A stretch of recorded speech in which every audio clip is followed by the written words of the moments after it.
Fique de olho, por Eduardo Rocha. Professor, um século depois da sua descrição, o Dr. Henrique Sjögren continua famoso por causa de uma doença que tem o seu nome.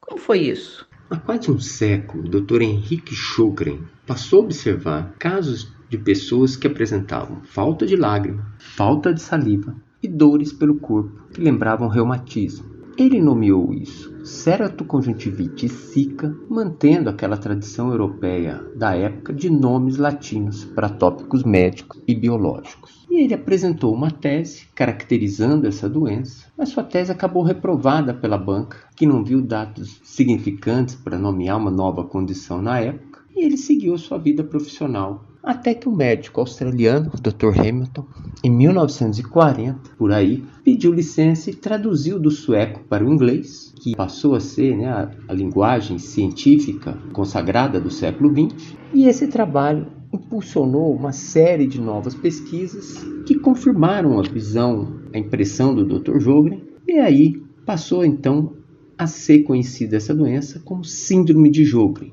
Um nome que a gente usa muito até hoje. Ela continua com aquelas características que o Dr. Sjögren descreveu, mas hoje sabemos que ela afeta bem mais mulheres do que homens, mais diagnosticada na faixa dos 50 anos, e ganhou meios diagnósticos tanto de laboratório como biópsia e de imagem por ultrassom, que ajudam a confirmar e diferenciar de outras causas de secura glandular, e isso ajudou também a melhorar o tratamento. Assim, o Dr. Sjögren continua sendo muito citado, décadas depois do trabalho, por esse epônimo que ele ajudou a criar de alguma forma.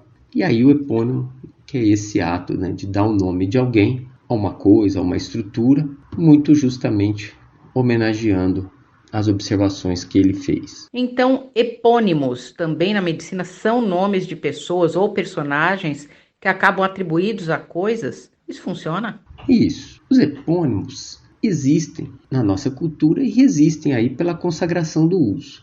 Artigos acadêmicos às vezes questionam, por exemplo, na Síndrome de Sjögren, se a gente deveria usar Síndrome Sjögren, sem o D, uma vez que a forma semântica mais adequada, por ele ter descrito, mas não ser um paciente dessa condição. E outras vezes aparecem defesas de que deveria chamar doença Sjögren, que seria uma forma mais simples do que síndrome para definir essa condição.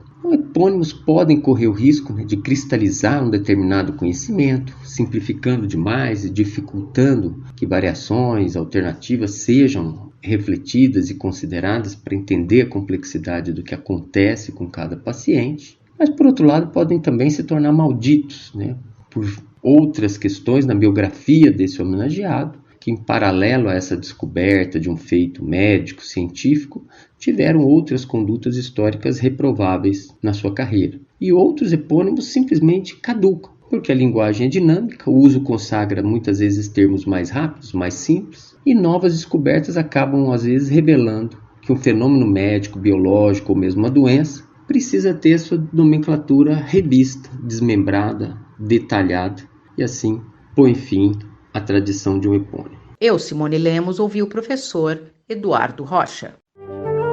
Fique de olho, por Eduardo Rocha.